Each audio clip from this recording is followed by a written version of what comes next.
കൊച്ചി മുസീരീസ് ബിനാലെയുടെ 6ാം പതിപ്പിന് വൻ ജനപങ്കാളിത്തം. ഫോർ ദി ടൈം ബീയിങ് എന്ന പ്രമേയത്തിന് നിഖിൽ ചോപ്ര ക്യൂറേറ്ററായിട്ട് എത്തുന്ന മേള മാർച്ച് 31 വരെ നീളും. കാത്തിരിപ്പുകൾക്ക് വിരാമമിട്ട് കൊച്ചി മുസീരീസ് ബിനാലെയുടെ എല്ലാ വേദികളും ഇപ്പോൾ സന്ദർശകർക്കായി പൂർണ്ണമായി ഒരുങ്ങിക്കഴിഞ്ഞു.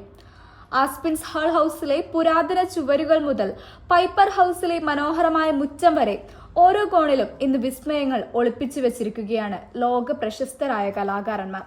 കേവലം പെയിന്റിങ്ങുകളിൽ ഒതുങ്ങുന്നതല്ല ഇത്തവണത്തെ കാഴ്ചകൾ. വായുവിൽ ഒഴുകി നടക്കുന്ന ഇൻസ്റ്റലേഷനുകളും ഡിജിറ്റൽ വിസ്മയങ്ങളും മനുഷ്യന്റെ അതിജീവനത്തിന്റെ കഥ പറയുന്ന ശില്പങ്ങളും ഇവിടെ സന്ദർശകരെ വരവേൽക്കുന്നു. തിരക്കേറിയ തെരുവുകളിൽ നിന്നും മാറി കലയുടെ ഈ ശാന്തമായ ലോകത്ത് സമയം ചെലവഴിക്കുവാൻ കുട്ടികളും മുതിർന്നവരും ഒരുപോലെ എത്തുന്നുണ്ട്. ക്യാമറ കണ്ണുകൾക്കും ചിന്തകൾക്കും ഒരുപോലെ വിരുന്നൊരുങ്ങുന്ന ഈ കാഴ്ച കൊച്ചിയിലെ വീണ്ടും ഒരു സ്വപ്ന ലോകമായി മാറ്റിയിരിക്കുകയാണ്.